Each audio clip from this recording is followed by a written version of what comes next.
Hey y'all, my name is Ms. Osborne and you'll be having world history with me this year. We're going to take a quick look at my classroom and then we'll get started on looking at a couple things about this semester.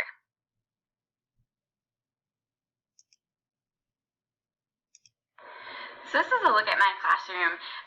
On this far wall, we have our historical skills that students will be working on over the course of the semester.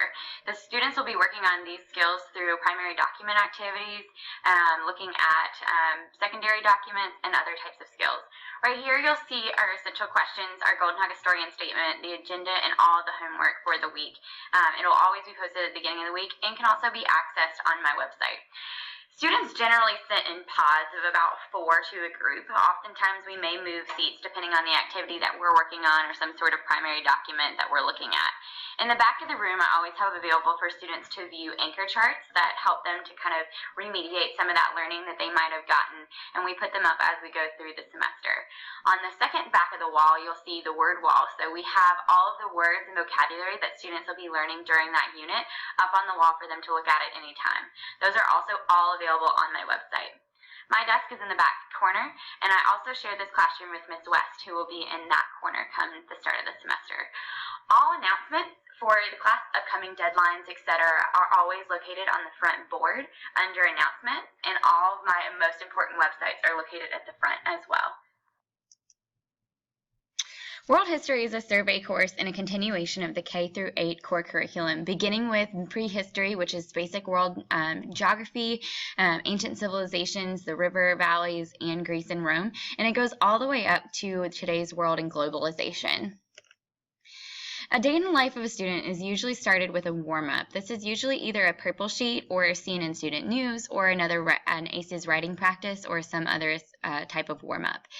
Next, students go over the essential questions and the Golden Hawk Historian Statement. This ensures that they know exactly what they should get out of the lesson and what questions they should be able to answer before they leave that day. After we do that, we usually do a little bit of review. What did we learn from our homework? What did we learn yesterday? Helping students to connect the dots. We always do some sort of student-centered learning activity. This might be a primary document activity, an inquiry-based activity, a writing assessment, or a research-based project.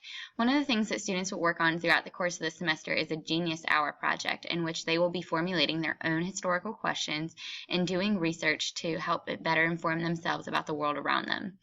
All of the different activities are usually done in either a jigsaw, where they're working with the groups around them, or think, pair, share, and we also do pretty regular class discussions and debates. The last thing that we do before students leave is review. We go over what we learned that day and what does it relate to what we have previously learned, and do a little bit of looking ahead.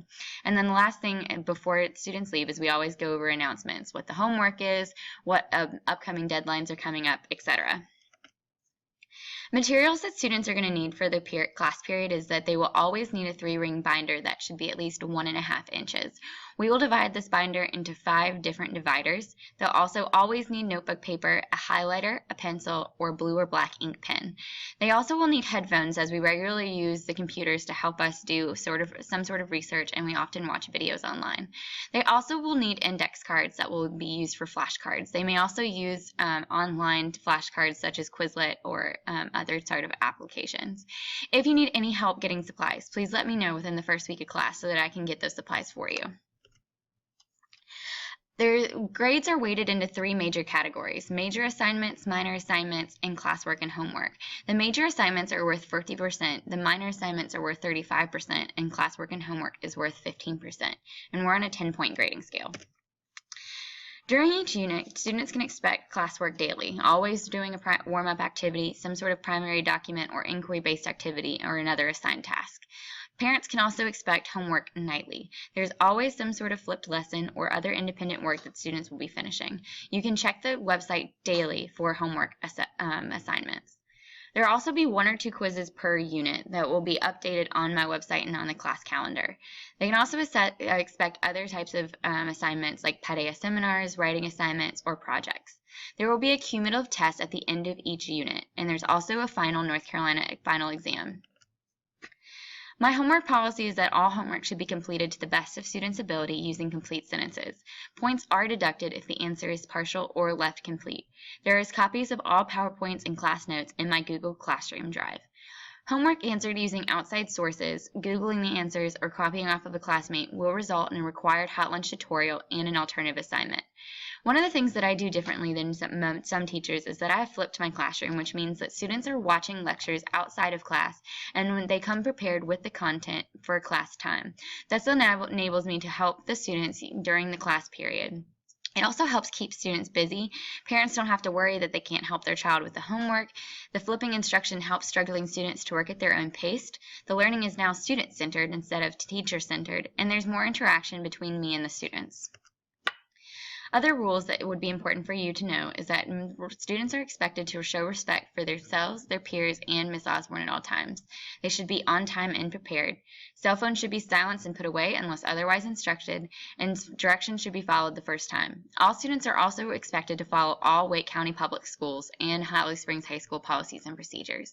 If students choose to break a rule, they will receive 2 warnings, then parent contact via email or phone, and then a lunch or after-school detention, and ultimately an administrative referral.